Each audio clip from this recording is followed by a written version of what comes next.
ਕਿਉਂ ਵਿਰੋਧ ਕਰਦੇ ਹੋ ਯਾਰ ਸਾਡਾ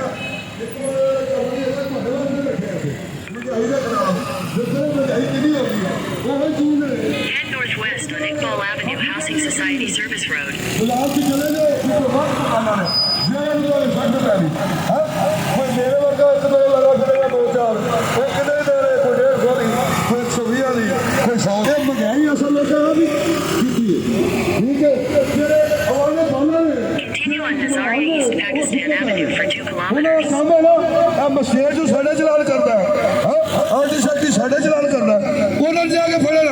ਜਿਹੜੇ 150 ਦੀ ਚੀਜ਼ ਵੇਚਦੇ ਨੇ ਸੱਠਾਂ ਦੀ 150 ਦੀ ਵੇਚਦੇ ਨੇ ਉਹਨਾਂ ਨੂੰ ਫੜਨ ਉਹਨਾਂ ਦੇ ਖਿਲਾਫ ਗ੍ਰਿਫਤਾਰ ਕਰਨ ਮਹਿੰਗਾਈ ਆਪੇ ਘਟੇ ਇਹ ਮਹਿੰਗਾਈ ਕੋਈ ਨਹੀਂ ਤੁਸੀਂ ਅਸੀਂ ਵਧਾ ਦਿੱਤੀ ਹੈ ਮਹਿੰਗਾਈ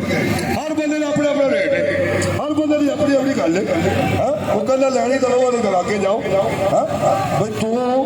ਮੈਰਿਟ ਨਾਲ ਚੱਲਦਾ ਹੈ ਜੋ ਰੇਟ ਹੈ ਉਹਦੇ ਨਾਲ ਚੱਲਦਾ ਹੈ ਰੇਟ ਤੋਂ ਬਗੈਰ ਚੀਜ਼ ਹੈਗੀ 60 ਰੁਪਏ ਦੀ ਸਪੀਕਰ ਸਾਹਿਬ ਚੀਜ਼ ਹੈਗੀ 60 ਰੁਪਏ ਦੀ ਉਹ ਵੇਚ ਰਿਹਾ 150 ਦੀ 120 ਦੀ 100 ਦੀ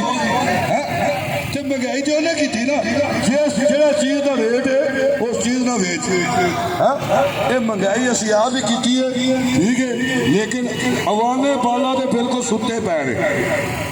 ਉਹਨਾਂ ਨੂੰ ਪਤਾ ਕੀ ਕੰਮ ਹੈ ਉਹਨਾਂ ਨੂੰ ਇਹ ਕੰਮ ਹੈ ਬੰਦਾ ਜਿਹੜਾ ਕੁਰਸੀਆਂ ਦੇ ਬਹੁਤ ਹਜ਼ਾਰ ਕਿਉਂ ਖਲੋਤੇ ਨੇ ਕੁਰਸੀਆਂ ਦੇ ਬਹੁਤ ਕੋਈ ਸਾਨੂੰ ਵੀ ਪਤਾ ਲੱਗੇ ਸੰਗ ਭੌੜਦਾ ਵੀ ਅਸੀਂ ਜੇ ਦਿਮਾਗ ਖਵਾਉਂਦਾ ਤੇ ਤੁਹਾਡੇ ਨਾਲ ਬੋਲਣ ਇੱਧਰ ਸਾਰੇ ਬੰਦੇ ਆਓ ਕੁਰਸੀਆਂ ਦੇ ਬਹੁਤ ਮੈਂ ਇਫਾਵਤ ਅਮਲ ਨਾਲ ਅਸੀਂ ਤੁਹਾਡੇ ਵਾਸਤੇ ਦਿਮਾਗ ਖਵਾਉਂਦਾ